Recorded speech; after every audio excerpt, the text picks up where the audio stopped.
ভাই এলাকায় নতুন নাকি? কি রে সারা, তুই কি এলাকার নতুন নাকি? কিছু বললেন? ভাই কি বল, তুই কানে শুনস না? শুনছি না, কানে হেডফোন ছিল। ভাই ও আপনাকে দিন সালাম দেন, বড় ভাই কি ফোন বেয়াদব লাগায়? হয়ে গেছে, তুই এলাকার বড় ভাই, যেটা সারাপ দেস না। ভাই আমি তো এলাকায় নতুন, আমি তো আপনাকে চিনি না।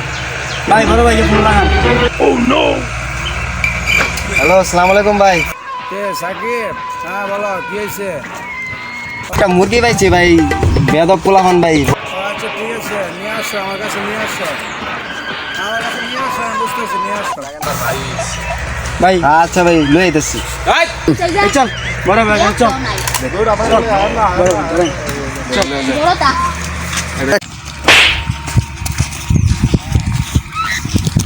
কাটে।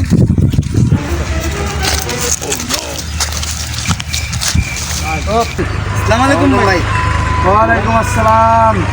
কিরে বড় ভাই, সালাম করিস না। ভাই ওটা বেয়াদব ভাই। কি হয়েছে আগে বুইঙ্গা খুললা কর। ভাই আমরা যাইতেছি রাস্তা দিয়া, হ্যাঁ, ও খালি এবারে মোবাইল সালাম দিল না ভাই, আমাকে দেখি। রে তুই সালাম দিলি না কেন? ভাই আমি তো করতে চিনি না ভাই, আমি নতুন এলাকায়। তুই নতুন এলাকায়? নতুন এলাকায় কোন জায়গায় আইসিস? বুলবুল সরকারের ছোট ভাই। ও তুমি বুলবুল সরকারের ছোট ভাই? ও আচ্ছা, ছোট ভাই তোমার চিনতে পারে নাই ওরা? আচ্ছা ঠিক আছে, ওই তার কাছ থেকে কাটা কি নিছস? আর তোমার কাছ থেকে কেউ কিছু নিছে? ভাই আমার অনেক কিছু নিছে ভাই, যে চাম গাছ নিচে টাকা নিছে। ওই তার কাছ থেকে কি নিছস দেখ ভাই সব দে। দুটা মোবাইল নিছিলাম, একটা হেডফোন, আর ভাই এই যে একটা চশমা। যাক, ছোট ভাই বুঝতে পারে নাই তারে, তুমি আগে পরিচয়টা দিলেই হয়তো, তাহলে সবাই চিনা ফেলাইতো। ঠিক আছে যাও, ভাই মুরগি ধরবি, ভালো ভালো মুরগি ধরবি।